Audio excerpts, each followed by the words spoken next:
বর্ষার মৌসুম চলছে, ঝিরঝির বৃষ্টি পড়ছে। এই বৃষ্টিস্নাত সন্ধ্যায় বিষণ্ণ মন নিয়ে জানালার পাশে বসে আছে আনায়া। হাত ছুঁয়ে দিচ্ছে বৃষ্টির পানিতে, হাত সরিয়ে গভীর চিন্তায় মগ্ন। আকাশের কালো মেঘের মতো মনটাও বিষণ্ণতায় ভরে উঠেছে বারংবার। একাকিত্ব গ্রাস করেছে তাকে। মাথার এক পাশে হাত দিয়ে দেয়ালের সাথে হেলান দিয়ে বসে আছে আনায়া। কারো স্পর্শে ঘোর কাটে। পিছন ফিরে আমজাদ চৌধুরীকে দেখে মলিন হাসে। আমজাদ চৌধুরী আনায়ার মাথায় হাত রাখেন। আমাকে মাফ করে দিস মা, আমার জন্য তুই আজ অবহেলিত। আমার উপর আস্থা রাখ মা, আর আমি ভুল করব না। ভালো একটা ছেলে দেখে আমি তোকে তুলে দিব। আমজাদ চৌধুরী নিচু স্বরে কথাগুলো বলে চলে যায়। আমজাদ চৌধুরীর কথা শুনে আনায়া মলিন হাসে। চুপচাপ আগের মতো বসে আছে আনায়া। 15 মিনিট পর হুড়মুড়িয়ে রুমে প্রবেশ করে ইয়ামিন আর রাতুল। তাদের দুজনকে দেখে ভুরু কুঁচকে তাকিয়ে আছে আনায়া। আরে আম্মা, গরম খবর আছে। রাতুল আনায়ার পাশে বসে শুধায়। আনায়া রাতুলের কথা শুনে জিজ্ঞাসা দৃষ্টিতে তাকিয়ে আছে। চিনি ছাড়া সর্বত্র 69 বছরের কাকুরে বিয়ে করেছে। ইয়ামিন বলে উঠে আনায়াকে। কে? আনায়া না বোঝার মতো করে বলে ওঠে, আরে আম্মা, লারা। কাল রফিক কাকুর সাথে কট খেয়ে বিয়ে করেছে। চোখ দুইটে বড় বড় করে তাকিয়ে আছে আনায়া। কি শুনল এটা? যাক, ভালোই হয়েছে বলেই আনায়া উঠে পড়ে নিচে যায় আয়শা বেগমের কাছে সাহায্য করতে। ইয়ামিন আর রাতুলও বেরিয়ে পড়ে ছাতা মাথায় দিয়ে। আমজাদ চৌধুরী গম্ভীর মুখে বসে আছে রুমে। কিছু পেপারস দেখছে অফিসের। মনোযোগ সহকারে পেপারসগুলো দেখছে। হঠাৎ ফোনটা বেজে উঠতেই ধ্যান ভাঙে। ভুরু কুঁচকে ফোনের দিকে তাকায় আমজাদ। ছেলের নাম্বার দেখে অবাক হয়। এই 9 বছরে একবারও তার ছেলে তার সাথে কথা বলেনি। আজ কল দিয়েছে দেখে কিছুটা অবাক হয়। তার সাথে ভালো লাগাও কাজ করে। কিছুক্ষণ সময় নিয়ে কলটা রিসিভ করে। নিজের বউয়ের প্রতি মায়া থাকলে আমার বউয়ের বিয়ে দেওয়ার কথা চিন্তা করবা না। আমার বউকে আমার থেকে আলাদা করতে চাইলে আমি তোমাকে তোমার বউয়ের থেকে আলাদা করে দেব। গম্ভীর কণ্ঠে কথাগুলো বলেই কল কেটে দেয় আবরার। ফোন হাতে নিয়ে হতভম্ব হয়ে বসে আছে আমজাদ চৌধুরী। কোনো কিছু বলার সুযোগ পর্যন্ত দেয়নি এই ছেলে। তাকে হুমকি দিল তার ছেলে, ভেবে পাচ্ছে না। নীলক্ষেতের জিলেপি খেতে দুই বন্ধু। দোকান বন্ধ থাকায় দুইজনার হতাশ হয়ে হাঁটছে। দুইজন এক ছাতার নিচে থাকায় দুইজনের বাম বাহু ভিজে যায়। আধ ঘন্টা যাবৎ হেঁটেই চলেছে। জনশূন্য নীরব রাস্তা, কোনো গাড়ির আনাগোনা নেই বললেই চলে। এক দুইটা গাড়ি, তাও যাত্রীসহ। দুইজন ছোট ছোট পায়ে আমেনা বেগমের বাড়ির সামনে আসেন। কলিং বেল চাপে 5 মিনিট পর আমেনা বেগম দরজা খুলে দাঁড়িয়ে আছে। ভুরু দুইটা এক করে তাকিয়ে আছে ইয়ামিন আর রাতুলের পানে। ভদ্রমহিলা রেগে আছেন নাকি বোঝা যাচ্ছে না। এখানে কি? গম্ভীর কণ্ঠে বলে ওঠে আমেনা বেগম। আসলে আন্টি, থোকো, আপু, আমরা বৃষ্টিতে ভিজে গিয়েছি। যদি একটু জায়গা দিতেন, বৃষ্টি কমলেই চলে যাব। রাতুল অসহায় হয়ে বলে ওঠে। রাতুলের কথা শুনে আমেনা ভুরু কুঁচকে জিজ্ঞেস করে, আপু মানে? আপনি কত সুন্দর, সুইট, দেখে তো হয় 20 বছরের আপু, তাই আপুই ডাকলাম। বিশ্বাস করেন আপু, আপনাকে দেখে মনে হয় সুইট 16। রাতুল হেসে বলে ওঠে। রাতুলের কথা শুনে ভদ্রমহিলা খুশি হয়। মুখে হাসির ঝিলিক দেখা যায়। দরজার পাশ থেকে সরে দাঁড়ায়, ভিতরে যেতে বলে। ইয়ামিন আর রাতুল সুযোগে ভিতরে ঢুকে পড়ে। ইয়ামিন সোফায় বসে পড়ে। রাতুল ঘরটাকে খুঁটিয়ে খুঁটিয়ে দেখছে আর সৌন্দর্যের প্রশংসা করছে। রাতুলের প্রশংসা শুনে আমেনা বেগম খুশিতে গদগদ হয়ে যায়। ড্রয়িং রুমটা তো অনেক সুন্দর, পরিপাটি, সকল জিনিস অনেক শৌখিন। আপনার রুচি আছে বলতে হবে আপু। বেডরুমটাও মনে হয় আপনার মতো সুন্দর, তাই না? রাতুল পাশে তাকিয়ে বলে ওঠে। আমেনা বেগম খুশিতে উঠে দাঁড়িয়ে বলে ওঠে, সামনেই আমার বেডরুম, তোমরা দেখে এসো, আমি তোমাদের জন্য নাস্তা নিয়ে আসি, কেমন? ইয়ামিন বসা থেকে দাঁড়িয়ে বুলি ছাড়ে, মিস্টার সালমান বাসায় নেই? না, উনি একটা কাজে বের হয়েছে, আমেনা বেগম বলেই রান্নাঘরের দিকে পা বাড়ায়। ইয়ামিন আর রাতুলের সুযোগে বেডরুমে আর বাথরুমে তাদের কাজ শেষ করে ফেলে। মিনিট 10 পর আমেনা বেগমের আগমন ঘটে রুমে। আমেনা বেগমকে দেখে ইয়ামিন বলে ওঠে, আপনার বাসাটা আপনার মতোই সুন্দর মিস আমেনা। আমেনা বেগম হেসে বলে, আমি মিসেস। উফ, সরি, আপনার সৌন্দর্যে আমি মুগ্ধ, তাই ভুলে যাই আপনি বিবাহিত। রাতুল ইয়ামিনের কথা শুনে মুখ টিপে হেসে ওঠে। যে কাজে এসেছে সেই কাজ শেষ, তাই তারা বের হওয়ার জন্য তড়িঘড়ি করে, কিন্তু আমেনা বেগম ছাড়তে চাইছে না। হঠাৎ আবরারের কল আসতেই ছেড়ে দেয় আমেনা বেগম। লন্ডনের প্রাচীর শহর সিটি অফ লন্ডনের তার হাউস আবরার প্যালেসে বসে আছে আবরার আর অমি। আবরার ফোনের দিকে তাকিয়ে আছে, পাশেই অমি ল্যাপটপে কাজ করতেই ব্যস্ত। আবরার মিটমিট করে হাসছে, পাশেই বসে আছে অমি। এতক্ষণ লক্ষ্য না করলেও এখন করছে, একটু পরপর হেসে উঠছে জোরে। কি দেখছিস? আমি গম্ভীর কণ্ঠে বলে উঠি, সালমানের রোমান্স। আবরার মুখটা গম্ভীর করে বলে ওঠে, ভাই তুই তো শাশুড়ির বেডরুমটাও ছাড়লি না, শাশুড়ির বেডরুমও ক্যামেরা লাগিয়েছিস। সোহান রুমে প্রবেশ করতে করতে কথাটা বলে ওঠে, আমার বউয়ের দিকে যে চোখ দিবে সেই চোখ আমি তুলে নিব, সে হোক আমার বাপ আর বন্ধু। আবরার ফোনের দিকে তাকিয়ে রেখেই বলে ওঠে। আবরারের কথা শুনে সোহানের ঘাড়ে কাঁটা দিয়ে ওঠে। সকাল সকাল মিশনে লেগে পড়েছে আনায়া। সারা ঘর তন্ন তন্ন করে খুঁজে চলেছে, সে ভোর থেকে এখন পর্যন্ত পায়নি। কাঙ্ক্ষিত জিনিস না পেয়ে বিরক্ত হয়ে গেছে। সকল জিনিস ছড়িয়ে ছিটিয়ে আছে রুমে, বই খাতা, আলমারির জামা কাপড়, বিছানার চাদর, বালিশ, ফুলের টব, সোফার বালিশ, সব কিছু ফ্লোরে এলোমেলো হয়ে পড়ে আছে। ভোর 7টা থেকে খুঁজেই চলেছে, এখন সকাল 10টা। ক্লান্ত হয়ে নিচে বসে পড়ে। মারিয়া ভার্সিটির জন্য এসে দেখে রুমের অবস্থা, বড় বড় পা ফেলে রুমে ঢুকে। রুমের এই কি অবস্থা করেছিস? কি খুঁজছিস? আনায়ার কাছে বসে প্রশ্ন ছুড়ে দেয় মারিয়া। আসলে আমার মনে হয় উনি আমার রুমে ক্যামেরা লাগিয়েছে, শুকনো ডোক গিলে বলে আনায়া। কে? মারিয়া ভুরু কুঁচকে প্রশ্ন করে। আবরার। উনি তোর হাজবেন্ড, সব কিছুর অধিকার আছে ওনার, তোকে নজরে রাখতে চাইলে সমস্যা কি? এইটা তো ভালো কাজ। বিরক্ত হয়ে বলে মারিয়া। আমি রাতে ঘুমাই কি পরে, ঘুমাই সব দেখে, কিভাবে কি করি সব বলে আমাকে। মাথাটা নিচু করে বলে আনায়া। তোর হাজবেন্ড, সব কিছু দেখার অধিকার আছে ওনার। শুধু শুধু ফালতু চিন্তা না করে রুমটাকে মানুষ কর, আয়, নয়তো বসে থাক। আনায়া মনটা খারাপ করে ওঠে, দাঁড়ায়, বিড়বিড় করতে করতে মারিয়ার কাছে সাহায্য করে। হঠাৎ ফোনের শব্দে ধ্যান ভাঙে, ভাবনার জগৎ থেকে বেরিয়ে আসে। মোবাইল হাতে নিয়ে দেখে মায়ের ফোন। এই অবেলায় মায়ের ফোন দেখে ভুরু কুঁচকে। কোনো প্রয়োজন ছাড়া তো তার মা তাকে কল দেয় না। কি হয়েছে? কিছুটা সময় নিয়ে কলটা রিসিভ করে কথা বলে। 2 মিনিট কথা বলেই দৌড়ে রুম থেকে বেরিয়ে আসে। আনায়ার দৌড় দেখে মারিয়াও রুম থেকে বেরিয়ে আসে। কি রে, কি হয়েছে? এভাবে কোথায় যাস? মারিয়া দৌড়ে আনায়ার কাছে এসে প্রশ্ন করে। মায়ের অ্যাক্সিডেন্ট হয়েছে, হাসপাতাল ভর্তি, দেখতে যাচ্ছি, তুই বড়মাকে বলিস। এক নিঃশ্বাসে কথাগুলো বলেই বেরিয়ে আসে আনায়া। ড্রয়িং রুমে বসেছিল ইয়ামিন আর রাতুল।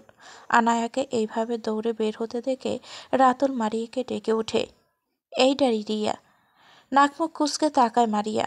আসলে নামটা আমার প্রাণপ্রিয় বন্ধু দিয়েছে, মুভি থেকে দেখে। রাতুল ধাত কেলিয়ে বলে ওঠে। কটমট করে তাকাই ইয়ামিন। সিরিয়াস মুডেও তোর ড্রামা বন্ধ হবে না? আনায়ার কি হয়েছে? এইভাবে কোথায় গিয়েছে? ইয়ামিন গম্ভীর মুখে প্রশ্ন করে মারিয়াকে। আনায়ার মায়ের অ্যাক্সিডেন্ট হয়েছে, দেখতে যাচ্ছে। মারিয়া নিচু স্বরে বলেই উপরে উঠে আসে। রাতুল ইয়ামিনকে ফিসফিস করে বলে ওঠে, বিয়ের আগেই বিধবা হয়ে যাবি বন্ধু। কথাটা শুনে ইয়ামিন কটমট করে তাকায়। ইয়ামিনের তাকানো দেখে দাঁত কেলিয়ে দেয় রাতুল। এলোমেলো পায়ে হেঁটে চলেছে আনায়া। বাসার জামা জুতো পরেই দৌড়ে বাসা থেকে বেরিয়ে আসে।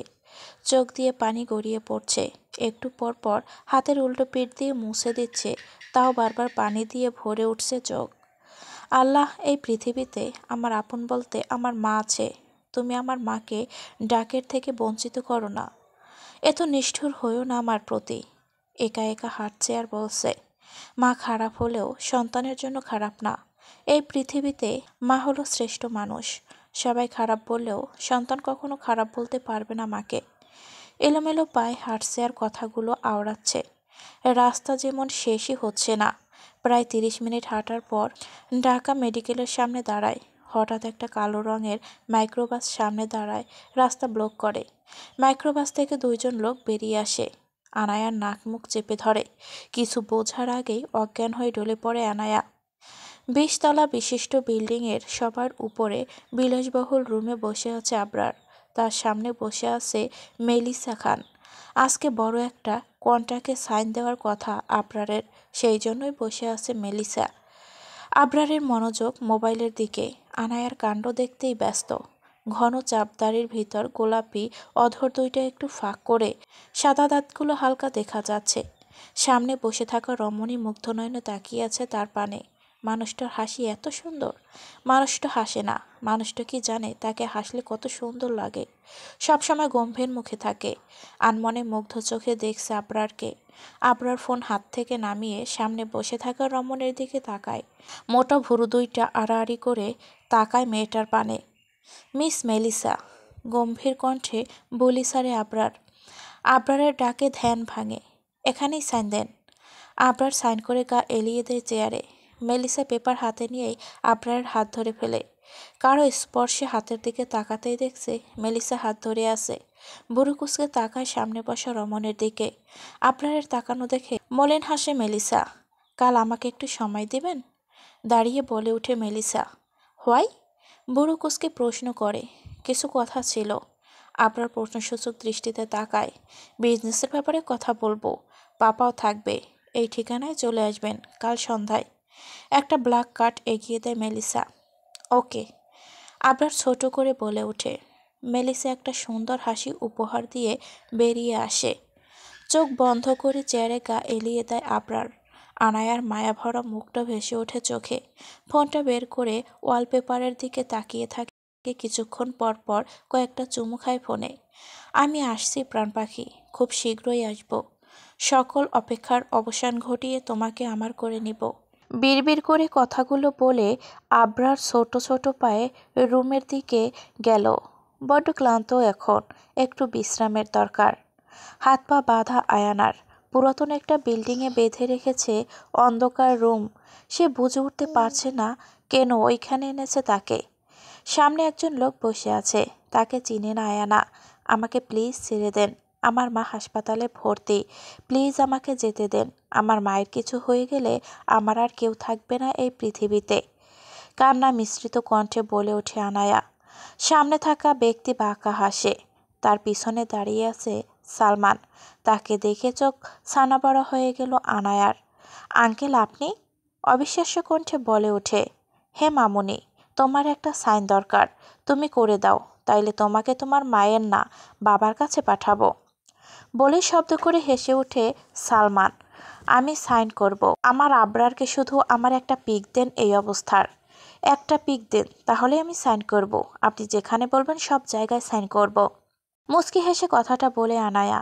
আনায়ের কথা শুনে একটা শুকনো ডোক গিলে। আবার সাথে সাথে জোরে হেসে দেয় সালমান, ভয়টাকে প্রশ্রয় না দিয়ে। খাটের উপর উপর হয়ে শুয়ে আছে আবরার। কোমর পর্যন্ত কম্বল টানা। খালি গায়ে উপর হয়ে ঘুমে বিভোর আবরার। কয়েকবার অমি সোহান ডেকে গেছে, ওঠার কোনো নাম নেই। পরপর কয়েকটা কল এসেছে, তাও কোনো সাড়া নেই আবরারের। এইবার বিরক্ত হয়ে সোহান পানি ছিটে দিয়েছে। ঘুম ঘুম চোখে তাকাই সামনে সোহানকে দেখে কটমট করে বুলি ছাড়ে। What open? কখন থেকে কল আসছে, মেসেজ আসছে, অনেকক্ষণ ধরে ডেকেই চলেছি, কোনো উপায় না পেয়ে এইটা অবলম্বন করেছি। সোহান নিচু স্বরে বলে ওঠে।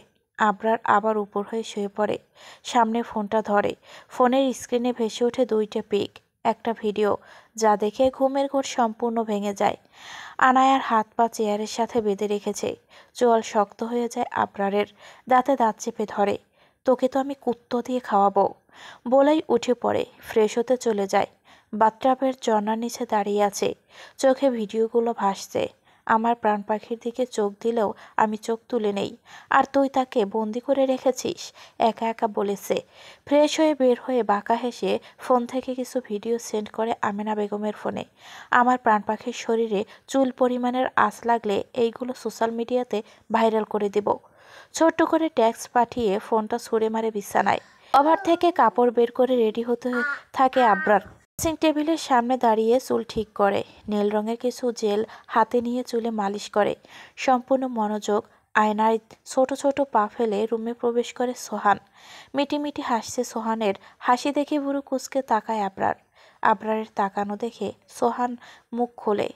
তুমি বন্ধু একটা জিনিস, শাশুড়িকে ব্ল্যাকমেল করো তার ভিডিও দিয়ে, আল্লাহ মাফ করুক। সোহানের কথা শুনে চোখ দুইটা সরু করে তাকাই।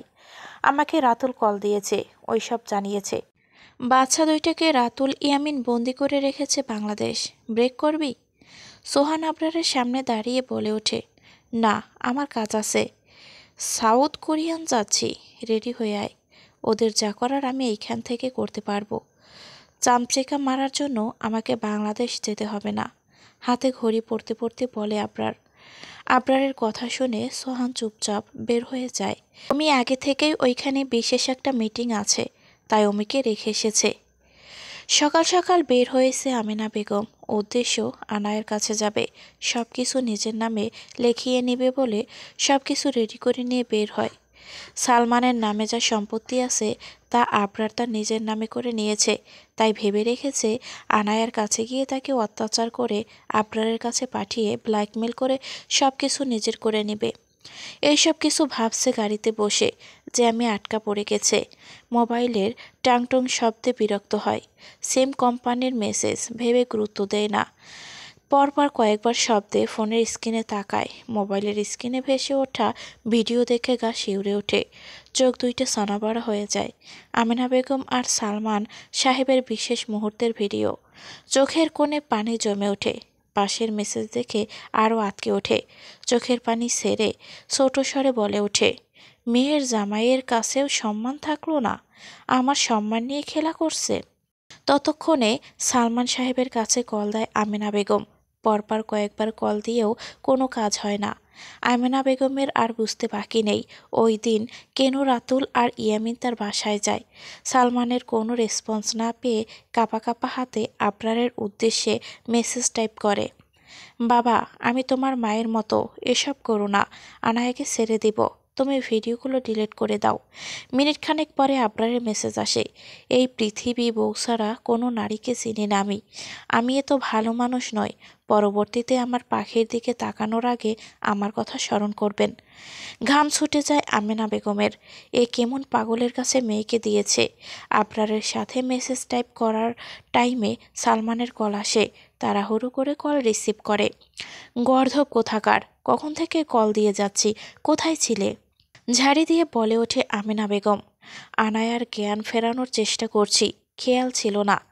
কথাটা শুনে পরপর কয়েকবার শুকনো ডোক গিলে আমেনা বেগম, এখন ওকে হাসপাতালে ভর্তি করাও, যাও ফাস্ট। আমেনা বেগমের কথা শুনে আকাশ থেকে পড়ে সালমান। কি বলো জান, আমাদের সোনার ডিম পাড়া হাঁস ছেড়ে দিব? কথাটা শুনে দাঁতের ওপর দাঁত ঘষে। যদি বেঁচেই না থাকো তাহলে সোনার ডিম দিয়ে কি করবে? আয়নার অবস্থা যদি আবরার জানে আমি নিজেই আত্মহত্যা করব এমন ব্যবস্থা করে রেখেছে। আমার সম্মান আর আমাকে চাইলে এখনই ছেড়ে দাও জান, আমি সব তোমাকে বুঝিয়ে বলবো। এক শ্বাসে আমেনা বেগম কথাগুলো বলেই আবরারকে ট্যাক্স করে, ছেড়ে দিয়েছি বাবা। মিনিট 5 পর আবরারের ট্যাক্স আসে, আমার পাখি যতক্ষণ পর্যন্ত আমার সাথে কথা না বলে আপনার সম্মান প্লাস আপনার 2 বাচ্চার জীবন রিস্ক থাকবে। ট্যাক্স দেখে সারা শরীর কাঁপতে শুরু করে দিয়েছে আমেনা বেগমের। সাথে সাথে জ্ঞান হারায় গাড়িতেই। 2 বন্ধু বসে আছে একটা পার্কে। তাদের সাথে 2টা মেয়ে, একজনের বয়স 5 আর একজনের বয়স 3। রাতুল মেয়ে দেখতে ব্যস্ত, ইয়ামিন বাচ্চা 2টাকে সামলাচ্ছে। রাতুল ইয়ামিনের থেকে একটু দূরে দাঁড়িয়ে মেয়ে দেখছে। একটা মেয়েকে তার খুব মনে ধরেছে, তার সাথে কথা বলা ট্রাই করছে। মেয়েটি তাকে কোনো পাত্তা দিচ্ছে না। কাঁদো কাঁদো মুখ নিয়ে ইয়ামিনের কাছে আসে। বেচারা ইয়ামিনকে দেখে শব্দ করে হেসে ওঠে। বেচারা ইয়ামিন দুইটার হাত ধরে আছে দুই হাতে। একটু পরপর বলতে, আঙ্কেল এইখানে উঠবো, ওখানে উঠবো, এসব শুনে শব্দ করে হেসে ওঠে ইয়ামিন। ছোট ছোট পা ফেলে সামনে আগায়। বাহ বন্ধু, বিয়ের আগেই বাচ্চাদের দায়িত্ব নিয়েছো। হেসে কথাটা বলে ওঠে রাতুল। রাতুলের কথা শুনে কটমাট করে তাকায় ইয়ামিন। পাশ থেকে 5 বছরের বাচ্চা মেয়েটা বলে ওঠে, আঙ্কেল আইসক্রিম এনে দেন। কথাটা শুনে রাতুল শব্দ করে হেসে মেয়েটার গালে হাত দিয়ে বলে, তোমার আব্বু হয় মা, আব্বু ডাকবা। রাতুল পাশ থেকে পানির বোতল নিয়ে ছুঁড়ে মারে। রাতুল দাঁত কেলিয়ে তা ধরে ফেলে। টানা 2 দিন বৃষ্টি পড়েছে। ফ্যাঁস ফ্যাঁসে বৃষ্টি যেন মনটাকে আরো নরম করে দেয়। সন্ধ্যায় হালকা বাতাস বইছে। আনায়া বেলকনিতে চলে আসে আবহাওয়াটাকে উপভোগ করতে। বেলকনি থেকে রাস্তাটা সম্পূর্ণ দেখা যাচ্ছে। একটু পরপর যানবাহন চলাচল করছে। শহরের ব্যস্ত গলির ফাঁকে চোখে পড়ল গাছের আড়ালে লুকিয়ে থাকা এক ফালি চাঁদ। চাঁদ, ওই চাঁদ, চিরচেনা, চির অচেনা সঙ্গী। কারো জন্য সৌন্দর্যের প্রতীক, কারো জন্য নিঃসঙ্গতার ছায়া। কেউ কেউ চাঁদের মতোই একা। হঠাৎ কোনো শব্দে ধ্যান ভাঙে আনায়ার। জোরে আতশবাজি ফাটে। আকাশে বড় বড় করে লেখা, হ্যাপি বার্থডে প্রাণ পাখি। আনায়ার হাস্যোজ্জ্বল একটা ছবি ভেসে ওঠে আকাশে। আনায়ার খুশিতে লাফিয়ে উঠে দৌড়ে বেলকনি থেকে বেরিয়ে ছাদে চলে যায়। আবরার দাঁড়িয়ে আছে ছাদে, কোলে একটা বিড়াল। হাসি মুখে দাঁড়িয়ে আছে আবরার। আনায়া দৌড়ে চলে যায় আবরারের সামনে। আবরার আস্তে করে বিড়ালটাকে আনায়ার কোলে দেয়। আজ আমি তোমাকে এই মিঠিকে বিড়ালের নাম গিফট করেছি। সামনে জন্মদিনে তুমি আমাকে ছোট্ট একটা প্রিন্সেস গিফট করবা। আনায়ার ঘাড়ের কাছে মুখ নিয়ে বলে আবরার। আবরারের গায়ের মাতাল করা ঘ্রাণে আনায়া পরপর কয়েকবার শুকনো ঢোক গিলে আমতা আমতা করে বলে, আমি প্রিন্সেস। কথা শেষ করার আগেই আবরার বলে ওঠে, ছোট্ট একটা আনায়া চাই আমি, ব্যাস, আর কিচ্ছু শুনবো না। পিছন থেকে একটা গিফট বের করে আনায়ার হাতে দেয়। রেডি হয়ে অপেক্ষা করবে প্রাণ পাখি, আমি আসছি। আনায়া ছোট ছোট পা ফেলে ছাদ থেকে নেমে এই ফাঁকে রাতুল, ইয়ামিন, অমি, সোহান রুমটাকে ফুল দিয়ে সাজিয়ে ফেলে সুন্দর করে। আনায়া মিঠিকে খাটের মাঝে বসিয়ে তৈরি হতে চলে যায়। সাদা স্লিভলেস ব্লাউজ, তার সাথে জর্জেট নীল শাড়ি, হাতে সাদা ডায়মন্ডের চুড়ি, কানে ডায়মন্ডের ঝুমকো, বেবি পিঙ্ক লিপস্টিক, হাঁটু সমান চুলগুলো ছেড়ে রেখেছে, চোখে হালকা কাজল। আস্তে দরজা ঠেলে ভেতরে ঢুকে আবরের। কালো পাঞ্জাবি, চুলগুলো এক সাইডে সেট করা, হাতে একগুচ্ছ কাঠগোলাপ। সবচেয়ে বেশি যেটা আকর্ষণ করেছে আনায়াকে সেটা হলো আবরারের হাসি। আবরার মুগ্ধ চোখে তাকিয়ে আছে সামনে থাকা নারীর দিকে। হাতে রাখা ফুলগুলো এগিয়ে দেয় আবরার। কোমর জড়িয়ে ধরে আবরার হালকা স্বরে বলে, আই নিড ইউ পাখি। আবরারের স্বর শুনে আনায়ার গায়ে কাঁটা দিয়ে ওঠে। সামনে ফিরে চোখে চোখ রাখে। অধর দুইটা কাঁপছে। কাপা ঠোঁটে ঠোঁট মিলিয়ে দেয় আবরার।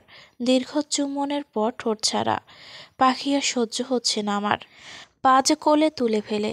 আনায়া আবরারের বুকে মুখ লুকায়। খাটের মাঝে মিঠিকে দেখে আবরার বলে ওঠে, মিঠি সোনা, সোফায় যাও, পাপা মাম্মা রোমান্স করবে। মিঠি ছোট ছোট পা ফেলে লেজ নাড়িয়ে বের হয়ে পড়ে। আবরার আলতো করে অনায়াসে বিছানায় শুয়ে দেয়। কিছু সময় প্রিয়সীর মুখ পানে তাকিয়ে মুখ গুজে দেয় গলায়। ছোট ছোট কামড় বসায়। আনায়া মৃদু স্বরে চিৎকার করে ওঠে। আনায়ার মুখ থেকে বের হওয়ার ধ্বনি আবরারকে আরও মাতাল করে দিচ্ছে। প্রিয়সনীকে আপন করে পাওয়ার মাতাল ধীরে ধীরে আবরারের স্পর্শ গভীর হতে থাকে। দুজন নরনারী মিলন ঘটে। আবরারের সকল ভালোবাসা উজাড় করে দেয় তার প্রাণ পাখিকে। পিট পিট করে চোখ খুলে আনায়া। নড়াচড়া করতে পারছে না, হাত পা বাঁধা। আশেপাশে কাউকে দেখতে না পেয়ে ছোটার চেষ্টা করে। 5 থেকে 7 মিনিট মুচড়ামুচড়ি করে হাতের দড়ি ঢিল হয়ে যায়। দু হাতের দু পায়ের দড়ি খুলে খুবই সাবধানতা অবলম্বন করে বের হয় আনায়া। জায়গাটা খেয়াল করে 6 তলা পুরাতন একটা বিল্ডিং। এই বিল্ডিংয়ের সবার উপরের একটা রুমে আটকে রেখেছে তাকে।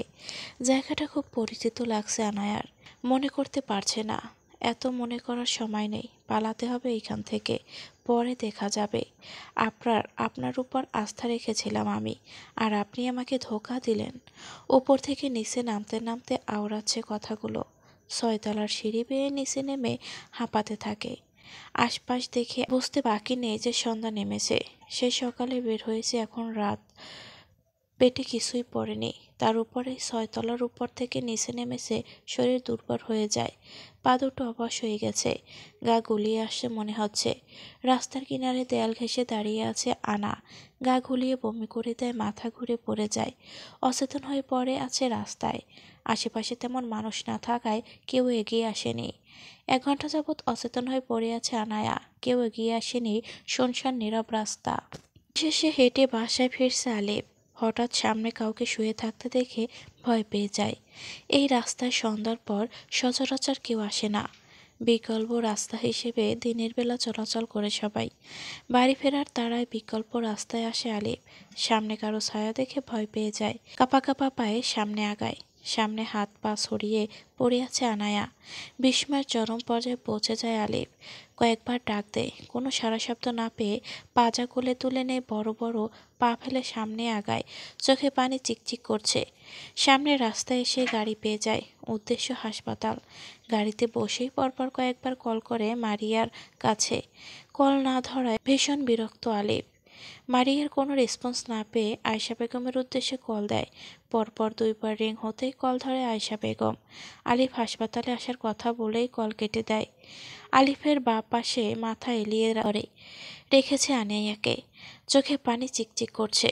আলিফ, মারিয়া আর আনায়া 3জন একসাথে পড়াশোনা করেছে সে ছোট থেকে।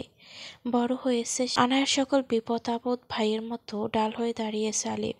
ওই দিন আবরারের ব্যবহারের পর থেকে আর আনায়ার সাথে যোগাযোগ করেনি আলিফ, কিন্তু প্রতি মুহূর্তে মনে করেছে তাকে। গাল বেয়ে 2 ফোঁটা পানি গড়িয়ে পড়ে আলিফের। ডান হাত দিয়ে মুছে নেয়। ঢাকা মেডিকেলের সামনে চলে আসে। খুবই সাবধানতার সাথে নিয়ে চলে আনায়াকে।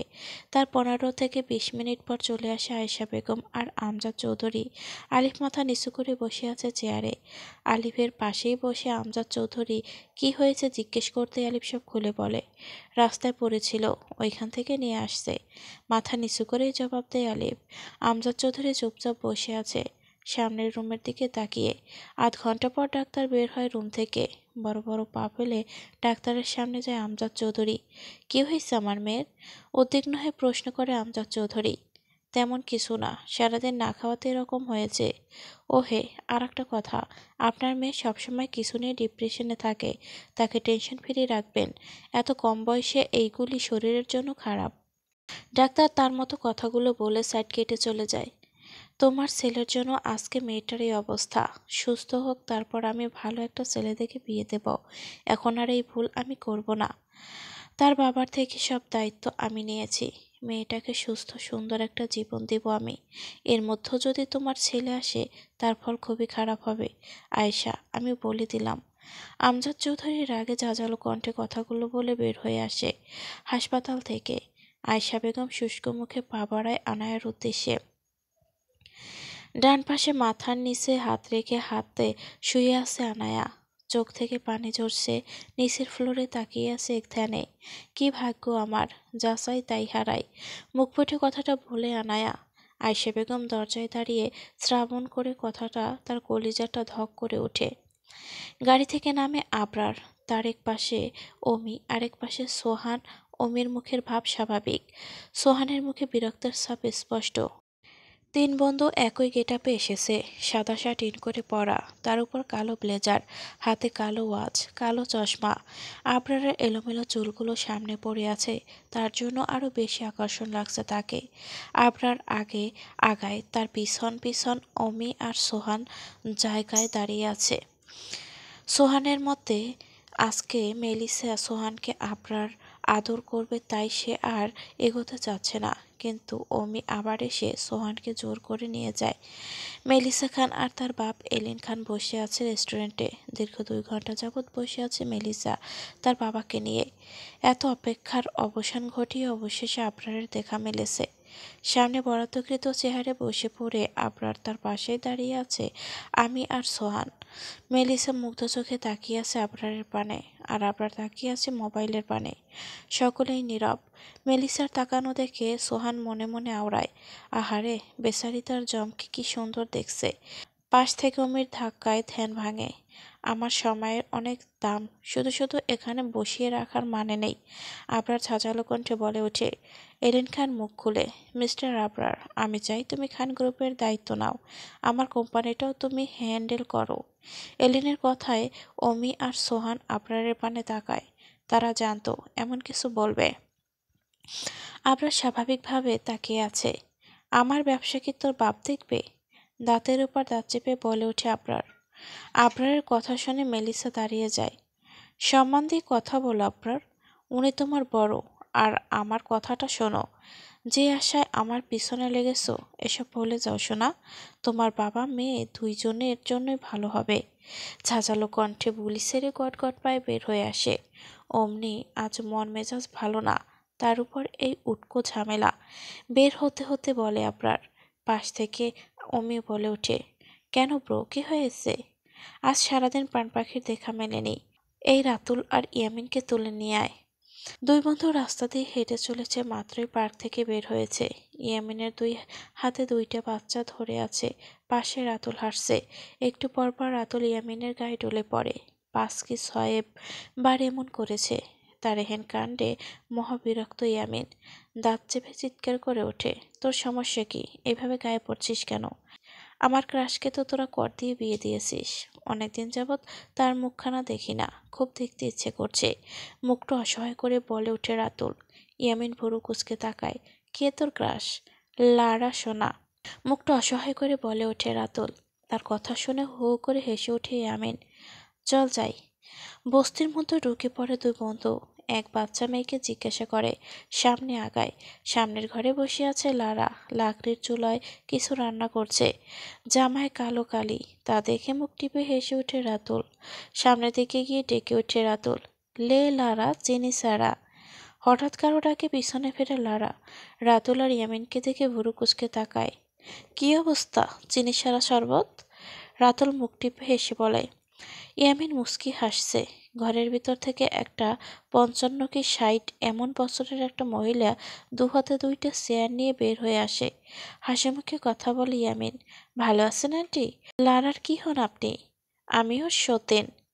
বুড়ো মহিলা পান খাওয়া দাঁত বের করে বলে ওঠে, লা হাওলা ওয়ালা কুয়াতা ইল্লা বিল্লাহ। পাশ থেকে রাতুল বলে ওঠে। পাশ থেকে মহিলার কথাটা ভালো লাগেনি, তাই তিনি বলে ওঠে, আচ্ছা আপনারা কথা বলেন, বলেই উঠে চলে যায়। লারা এখনও কটমট দৃষ্টিতে তাকিয়ে আছে। রাতুল বলেছে, কি তোমাকে বিয়ে করবে? ওই বুড়োকে ডিভোর্স দিয়ে আমার প্রাণপ্রিয় বন্ধুকে বিয়ে করতে পারো? ইয়ামিন রাতুলের দিকে তাকিয়ে মুচকি এসে বলে ওঠে, দেখো লারা, বিয়ে না করে বাচ্চা জন্ম দিয়ে ওদের নিয়ে ঘুরছে। রাতুল দাঁত কেলিয়ে বলে ওঠে, আমার বাচ্চা প্রমাণ কি? ইয়ামিন রাতুলের দিকে তাকিয়ে বলে ওঠে, লারা দুইজনের কাণ্ড দেখছে। চাচু, তোমাদের সাথে উনি কি হয় তোমার? বড় মেয়েটার মুখে হাত দিয়ে জিজ্ঞেস করে রাতুল। আব্বু। মেয়ে? চকলেট খেতে খেতে বলে ওঠে। মেয়ের কথায় হু হা করে হেসে ওঠে রাতুল। পাশ থেকে লারা মুচকে হাসে। ইয়ামিন বেচারা মুখটা অসহায় করে বের হয়ে আসে। পরের দিন বিকেলে আনায়াকে বাসায় নিয়ে আসে। সে এখন পুরোপুরি সুস্থ। আনায়ার সাথে মারিয়া, আলিফ, আয়শা বেগম। বাড়ির ভিতরে প্রবেশ করে সবাই। ড্রয়িং রুমে বসে আছে ইয়ামিন আর রাতুল। মারিয়াকে দেখে ইয়ামিন চুলগুলো পিছনে নেয় হাত দিয়ে। রাতুল আর ইয়ামিন বড় বড় পা ফেলে আনায়ার কাছে আসে। আনায়ার পাশে মারিয়া দাঁড়িয়ে আছে। তোমার শরীর কেমন এখন মাম্মা? রাতুল মারিয়ার কাছে দাঁড়িয়ে জিজ্ঞেস করে। আমার প্রতি তো কোনো দায়িত্ববোধ নেই দেখছি। কাল থেকে হাসপাতালের করিডোরে শুয়েছিলাম, দেখতে যাননি? আসলে আব্বা আমাদের বিশাল বড় একটা দায়িত্ব দিয়েছে, তাই বাসায় ছিলাম না। আনায়ার কথা বাড়ায়নি, সিঁড়ি বেয়ে উপরে চলে যায়। মারিয়া এতক্ষণ দাঁড়িয়ে কথা শুনে এখন রান্নাঘরের দিকে পা বাড়ায়। আনায়ার জন্য স্যুপ বানিয়ে আনতে তার পিছন পিছন ইয়ামিন আর রাতুলও যায়। জানো ডায়রিয়া, তোমাকে দেখার জন্য আমার মনটা কত আনচান করে। রাতুল অসহায় সুরে বলে ওঠে। রাতুলের কথা শুনে তীক্ষ্ণ দৃষ্টিতে তাকায় মারিয়া। দাঁতে দাঁত চেপে বুলি ছাড়ে, আমি মারিয়া, ডায়রিয়া না। সে যাই হোক, আমার বন্ধুর দেওয়া নামটা সুন্দর, তাই এটাই ব্যবহার করব। কি বলো বন্ধু? ইয়ামিনের দিকে তাকিয়ে দাঁত কেলিয়ে দাঁড়িয়ে বুলি ছাড়ে রাতুল। ইয়ামিন অসহায় মুখ করে বুকের পাপাশে হাত রেখে দাঁড়িয়ে আছে, যখন তখন হার্ট অ্যাটাক করতে পারে। সান্ডার বাচ্চা আন্ডা। কপাল কুঁচকি ইয়ামিনের দিকে তাকিয়ে বলে ওঠে মারিয়া।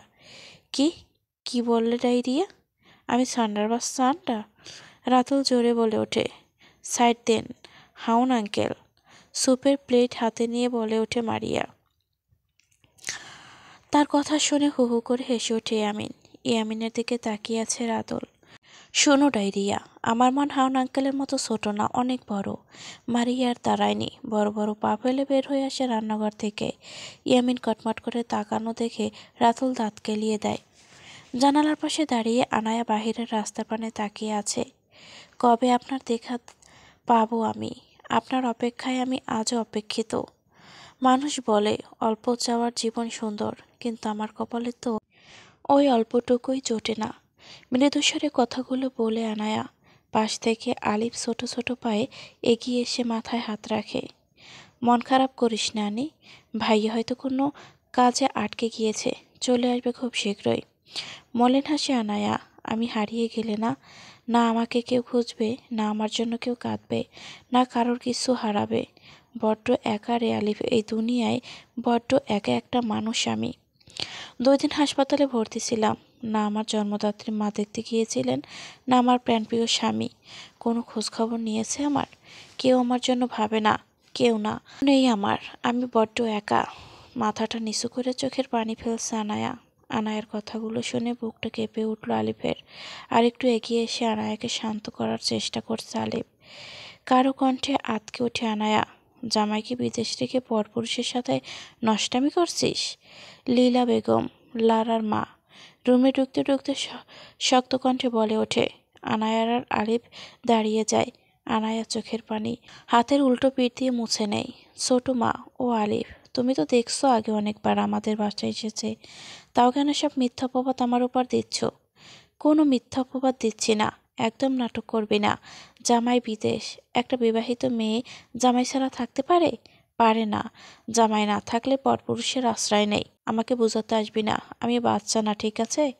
চিৎকার করে কথাগুলো বলে ওঠে লীনা বেগম। তার চিৎকার শুনে নিচ থেকেই ইয়ামিন, রাতুল, মারিয়া সবাই দৌড়ে আসে।